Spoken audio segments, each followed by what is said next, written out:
మన సమాజంలో మానవ విలువలు పతనమవుతున్నాయి. ఆస్తుల కోసం అయిన వాళ్లపైనే దాడులకు పాల్పడుతున్నారు. సొంతంగా సంపాదించడం చేతకాక తల్లిదండ్రుల ఆస్తుల్నే తేరగా తినేయాలని చూసి పుత్రరత్నాలు ఈ సమాజంలో కోకొల్లలు. కానీ పెంచి ఏ కష్టం రాకుండా చిన్నప్పటి నుంచి అడిగినవన్నీ కొనిచ్చిన తల్లిదండ్రులపైనే అఘాయిత్యాలకు పాల్పడుతున్నారు కొందరు వారసులు.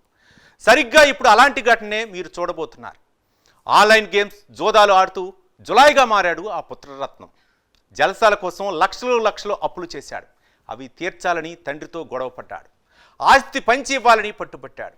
బాధ్యతలు మరిచి వ్యసనాలకు బానిసయ్యి గాలి తిరుగుళ్ళు తిరిగే ఆ కొడుకు ఆస్తి పంచి ఇవ్వడానికి ససేమిరా అన్నాడు ఆ తండ్రి. కన్న తండ్రి అన్న కనికరం కూడా లేకుండా కత్తితో తండ్రిపై దాడి చేశాడు ఆ కసాయి కొడుకు. కన్న తండ్రినే హతమార్చడానికి ప్రయత్నించిన ఆ జులాయి వెధవ గురించి తెలుసుకోవాలంటే వాచ్ ది స్టోరీ.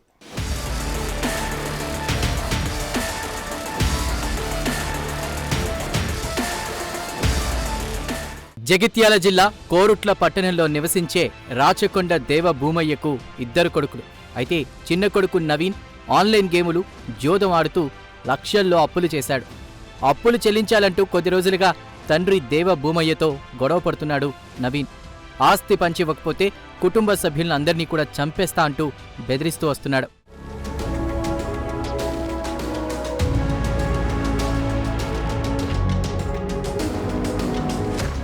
కానీ కొడుకు నవీన్ జల్సాలకు అలవాటు పడి తప్పుడు మార్గంలో వెళ్తుండడంతో ఆస్తి పంచి ఇచ్చేందుకు నిరాకరించాడు తండ్రి భూమయ్య. దీనిపై ఇరువురి మధ్య చాలాసార్లు గొడవలు కూడా జరిగాయి. తండ్రి ఎంతకీ ఆస్తి పంచివ్వకపోవడంతో అతడిపై పగను పెంచుకున్నాడు నవీన్.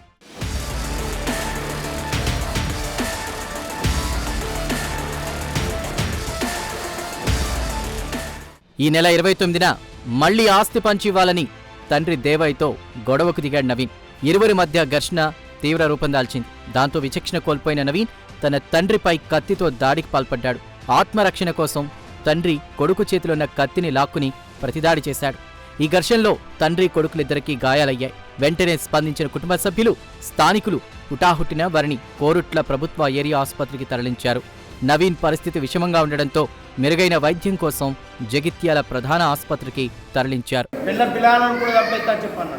ఇక మళ్ళీ నా మీద కనీసం పోరాటాలను బచాయించాలని చెప్పి నేనేం చేసిన, ఇక నా రక్షణ కొరకు ఇక నా ఏలు కూడా కట్ అయిపోయింది. అదే కత్తితోనే అన్ని పొడిచింది. ఇక బత్తడా సత్తడా అది భగవంతుడికి తెలుసు. ఆడు చత్తనే మంచిది, బతుకుతే మాత్రం వాడు ఇంటికి ఒక పీడ. అలా పోరాలను కూడా చెప్పేస్తాడు. వాడు బతుకుతే పోరాలన్నా బతుకుతాడు.